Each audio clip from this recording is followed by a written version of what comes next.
అమ్మా happy birthday నాన్న. నీకేమన్నా మెంటలా అమ్మా? రేపు పొద్దున కాల్ చేసి విష్ చేయొచ్చు కదా. నా నిద్రంతా పాడు చేసినావు.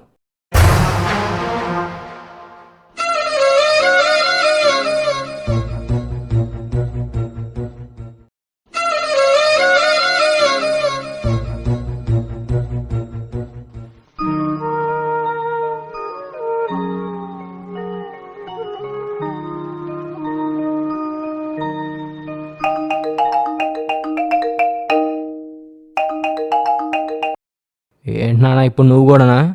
సారీ బేటా, అమ్మ ఫోన్ చేసి నీ నిద్రంతా ఖరాబ్ చేసింది కదా. మరి కాదా?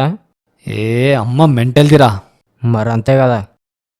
నీ 18th బర్త్డే అని ఓవర్ ఎక్సైట్మెంట్.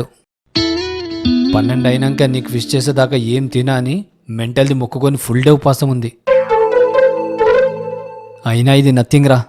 9th మంత్ నువ్వు కడుపులో ఉన్నప్పుడు అమ్మకి డెలివరీ అయ్యే టైంలో ఏదో కాంప్లికేషన్.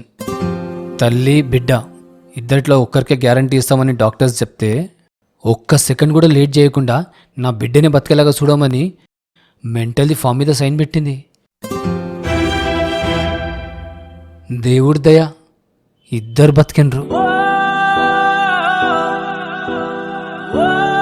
ఇంకా ఆ రోజు నుంచి ఈ రోజు దాకా నీ హెల్త్ డిస్టర్బ్ అయినప్పుడు నిద్ర లేక రాత్రంతా మేల్కొనుండి నువ్వు బాగుండాలని దేవునికి మొక్కుకొని ఉపాసాలుండి ఇట్లా నిన్ను పెంచనీకే ఎన్నో మెంటల్ పనులు చేసుకుంటూ వచ్చింది. చెప్తానే ఉన్నా, వాడు హాస్టల్ ఉంటుండు, చదువు ప్రెషర్ ఉంటుంది, పండుకొని ఉంటాడు, పొద్దున తొందర లేవాలి కదా అని. అయినా ఫోన్ చేసింది. సారీ బేటా, నువ్వు పండుకో, నేను ఈ మెంటల్ దానికి అర్థం చేస్తానులే.